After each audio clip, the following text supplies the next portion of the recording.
Thanks for choosing ZRC Cold Galvanizing Compound and Galvilite. Here's how to get the best results from your aerosol can. Before spraying, shake the container vigorously for 2 minutes after the agitators start rattling. If you need to get them moving, a sharp rap of the base on a solid surface will do it.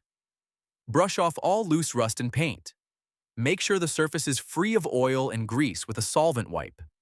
Spray in light coats, holding the can about 12 inches from the surface. It may take 2 coats to reach a 3 mil dry film. After use, clear the spray head by inverting the can and spraying until it runs clear. And that's it. A clean, protected repair. For everything else, head to zrcworldwide.com.